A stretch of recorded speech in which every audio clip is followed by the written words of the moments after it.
Hello and welcome to a very special episode of the Joel vs Arthritis podcast. I am here in Milan in Italy for the EULAR 2023 Rheumatology Congress. It's the first time I've ever been to EULAR, so before I go on any further, just a big thank you to all the people over the last few months that have reached out and offered to help get me here.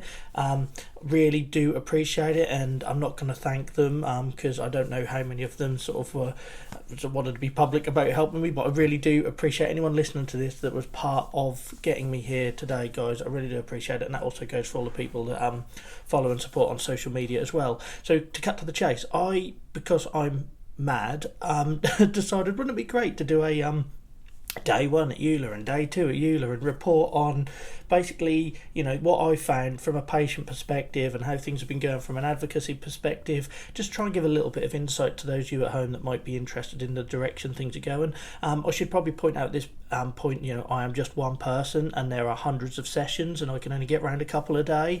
So I'm obviously only reporting on the limited sort of view I had. But yeah, just some takeaways. So first and foremost, my main goal here over the next few days is to raise awareness of psoriatic arthritis awareness project that I'm doing with IFBA, to basically raise awareness of not only psoriatic arthritis and its issues and the way people feel and live and experience it, but to make people aware of the new GRAPPA treatment guidelines and treat to target and how that could improve outcomes not just for the medical community but for patients as well. I should probably say at this point as well, guys, I'm not going to edit these because of the timing, because I'm very tired. My knees are on fire at the end of each one of these days, walking miles. These are just going to be completely warts and all accounts. So I hope that's okay. But that's how we do the Chronic Pain Club show on a Sunday night anyway. So those regular listeners should be used to the sort of warts and all unfiltered approach of this advocacy angle that we do. So yeah, I'm raising awareness of that project, and that's been really exciting sharing that. And the project tagline is "Good Care with Psoriatic Arthritis." Been trying to get across, what matters to the patient. You guys know how much I talk about the whole mental health side, and the impact. Ask me about the impact, not just about the pain or the rash, and this sort of thing. So been really good feedback to that, and I'm really excited. Busy day ahead on day two, sharing that further with a lot more people. So yeah, we're officially sort of launching the project this week.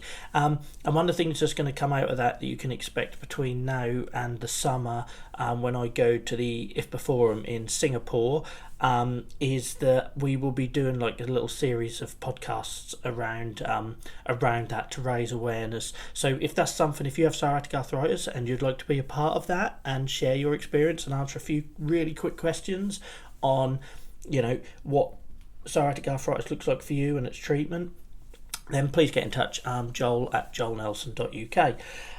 So that was really exciting, and I'm super excited to share with you guys more on that. But if not, go head over to the IFBA social medias, either go to their website, or I think it's Psoriasis IFBA on Twitter. I might have got that wrong, but yeah, if you just search for IFBA, IFPA, International Federation of Psoriasis Associations, you will see the project work going on there and the stuff going out over social media all this week. What else did I see? The more important bit that people don't want to hear me keep rambling. What did I see as a patient? I sat in one really interesting session about mental health and comorbidities, and that was really refreshing.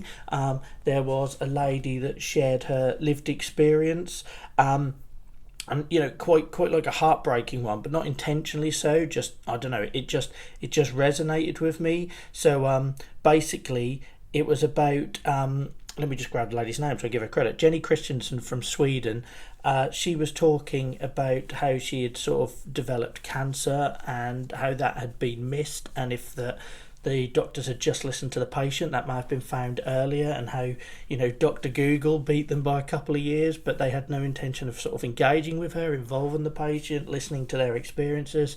So that was a really powerful one, which hit home with me and many others in the room.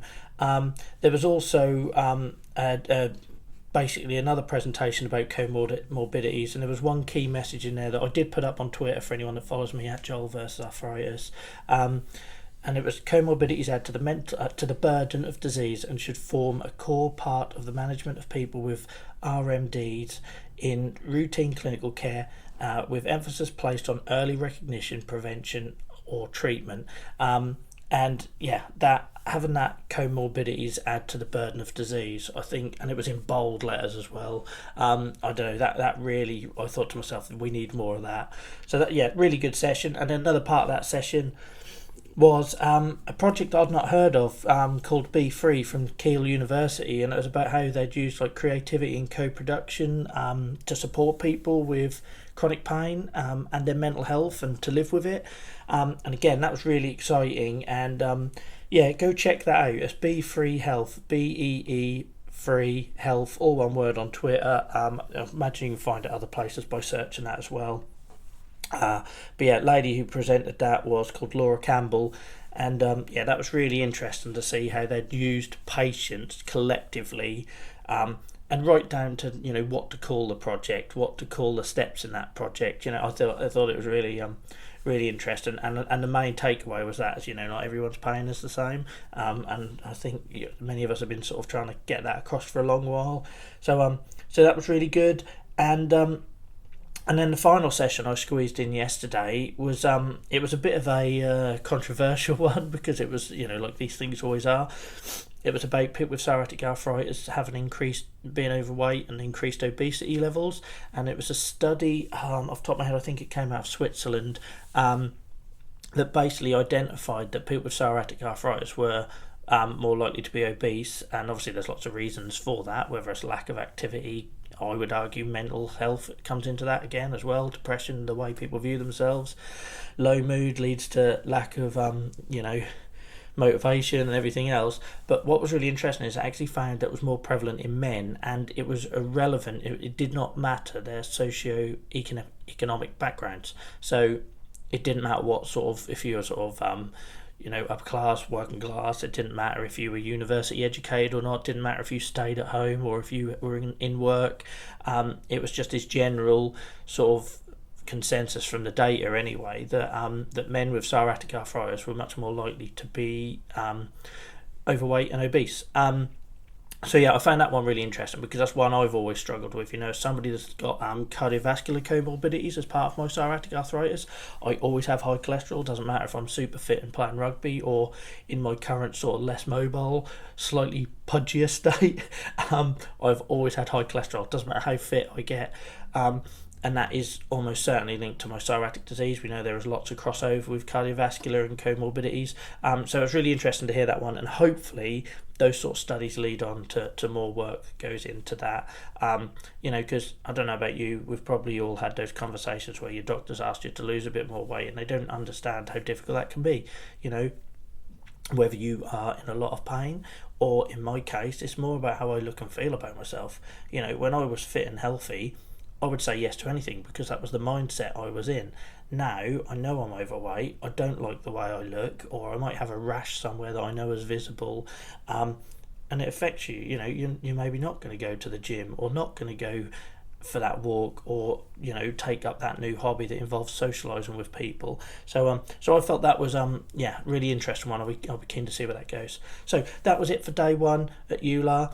I'm going to stop now because I'm exhausted. I'll try and get these in your feed at least within 24 hours of each day. I can't promise I'll do it at the end of each night, because anyone who's got these conditions and been to these types of conferences will know how much discomfort I'm in right now. But I'll try and get them out all the way up till Saturday, where I'll be flying home.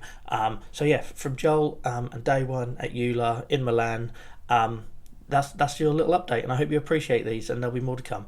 Thanks guys, remember to review and follow wherever you're listening. Bye bye.